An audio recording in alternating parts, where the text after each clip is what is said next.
welcome to Boogie Mama Riffs. Today we're going to be doing a review, or some people can say a battle between Led Zeppelin 2 and Black Sabbath Paranoid. Their first, for each one of these mega bands, each one is their second album. So Led Zeppelin 2 was actually released in October 22nd, 1969.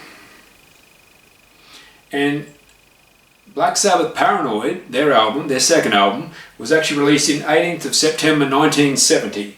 Okay, so it was about a year apart, but there was Zeppelin brought out Led Zeppelin 2 in 69 and Sabbath brought out Paranoid in 1970. But it was both their second album. So I just thought it'd be cool to do a track by track Zeppelin versus Sabbath battle. Okay, so, and I don't even like preordain these or plan these at all, obviously. No, what I mean is, when I do a track by track Zeppelin versus Sabbath, I just do it right now off the fly, live on camera to you guys. So today we're going to do track by track Zeppelin 2 versus Sabbath, and the first track is on Zeppelin 2 is Whole Lotta Love, which is actually the first song I ever heard of Led Zeppelin at my friend's. I remember back in high school, I'm not sure, some of you may have heard me say this before, that when I was in high school, me and my mate,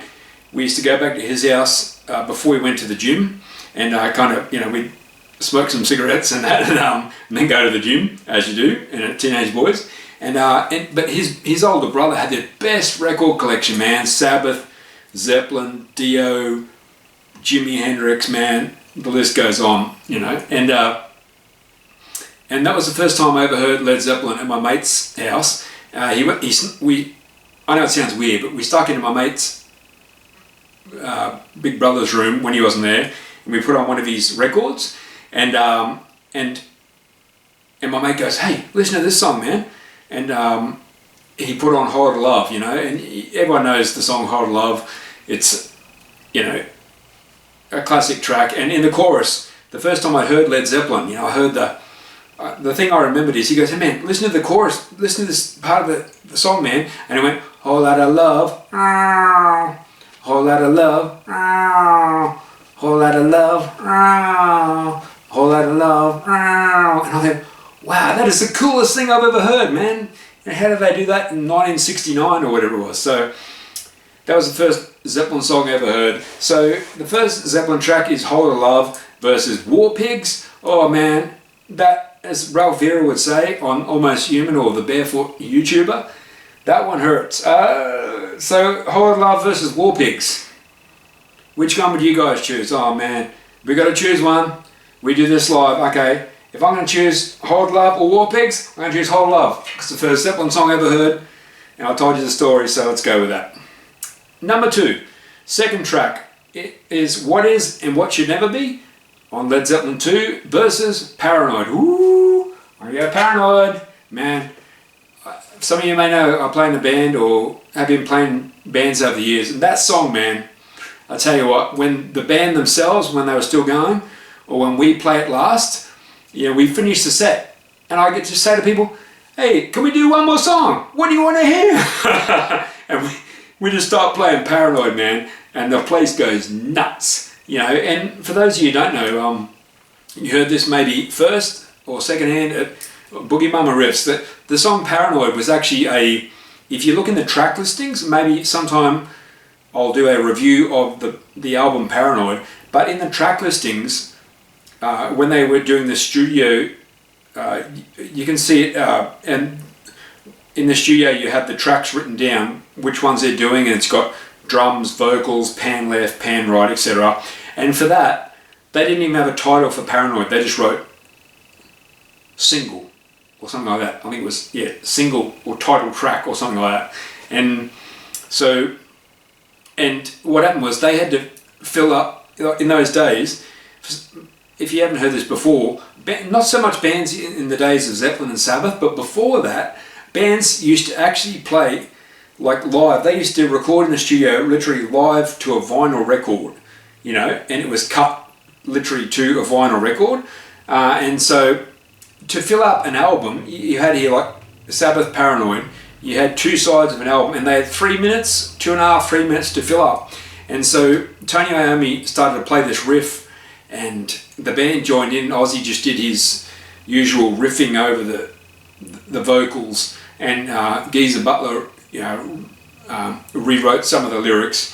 And I remember in an interview I heard that Tony Iommi actually said, well, it's a wonder that Zeppelin didn't sue us for copying Communication Breakdown, because it was basically the same riff, because Paranoid is, if you listen to Paranoid, you listen to Communication Breakdown, they're pretty similar, and Zeppelin basically did a year before Sabbath. But anyway, so I'm going to give that one to Paranoid though. The next one is number 3, Zeppelin, Lemon Song versus Black Sabbath, Planet Caravan. Well, I remember the first time I heard the first Zeppelin album I bought was Led Zeppelin 2 on cassette, and I had my apprenticeship. And I remember getting it from the record store as you did in those days, and listening to it. And I had my apprenticeship, and my boss at that time reckons he was some old, he used to play in a band and sing. And I went in to work one day, and I think my boss used to drive me from work to the train station so I didn't have to walk like a kilometre in my work boots. And I remember saying to my boss one day, "Hey, that bass player from Led Zeppelin is really good, isn't he?" He goes, "Yeah." So he's like, "Duh." But yeah, John Paul Jones in that song, Lemon Song, is undeniable. And so Lemon Song versus Planet Caravan, I think I love the lead in Planet Caravan, and I love the bass in Lemon Song. I'm going to go, let's just do this on the fly, I'm going to go Lemon Song, since I gave it the story.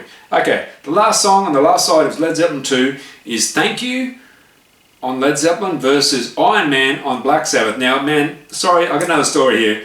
The first Sabbath song I ever heard was by the same mate on a vinyl record copy. And I remember one night we kind of, me and my mate used to, as Ozzy would say, you get, in those days when you're a teenager, you go down the creek and have a six-pack with your buddies, But anyway, me and my mate, we snuck out one night with some drinks, and hello Dad if you're watching, and we snuck out and had a few drinks, and we went back to my place, and we put on the vinyl copy of Black Sabbath. And the first Black Sabbath song I ever heard was Iron Man, and my mate, we were talking in my room, it was late, it was like midnight, and he goes, "Hey man, listen to this," and it just went, boom,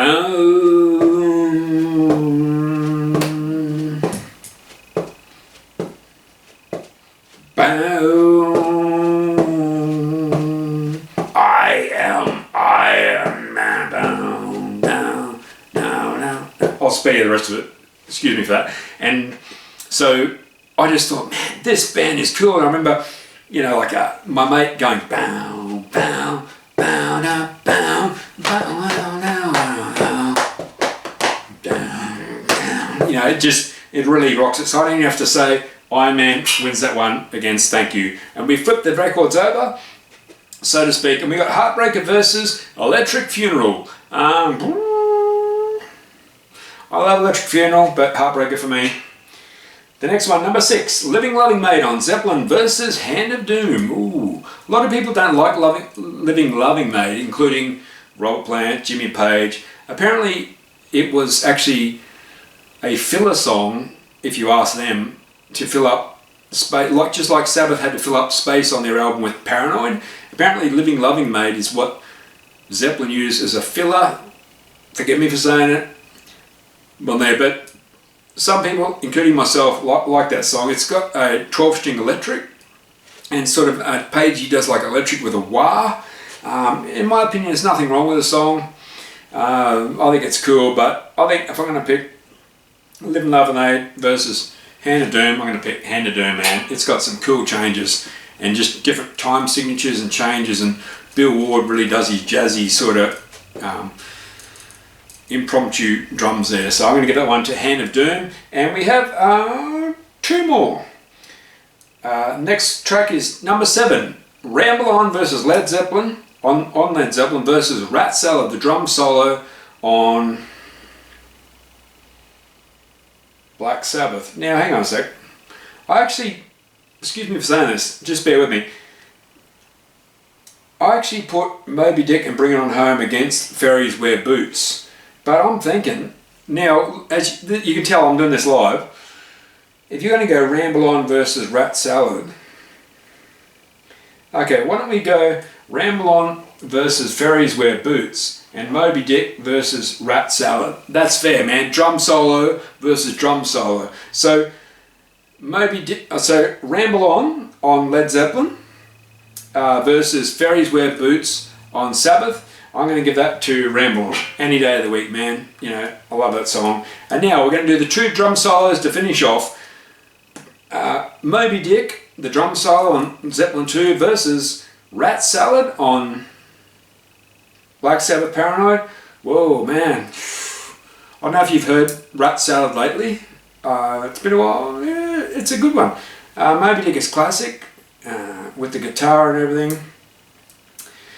So personally, I'm going to have to give that one to...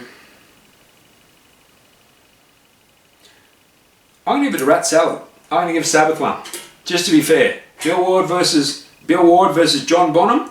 Rat Salad versus Moby Dick. I'm going to give that to Rat Salad. And we have Bring It On Home, which is an extra. And I was going to add in Wicked World, which is actually part of Sabbath's first album. So we're going to have to leave Bring It On Home somehow for another time. But I just thought it was cool to put those two drum ones together. Moby Dick, Zeppelin, John Bonham versus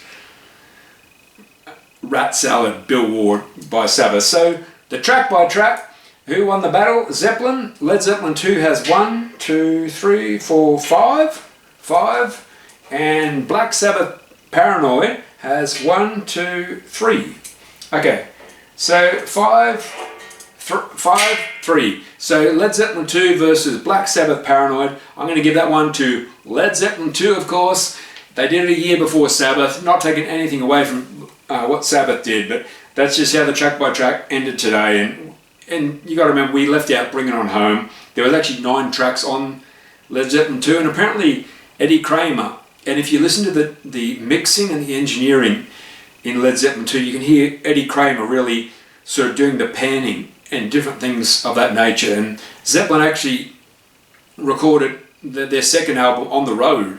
And so that's why in some ways, I don't know, there's a modern term, disjointed. I'm not going to use that for a Zeppelin album. I'll say that you can tell in some respects that, you know, Zeppelin kind of put down the riffs and the tracks and then added the rest of the band as such. But with Sabbath, you can really hear their first album was a live album, the same as Zeppelin almost.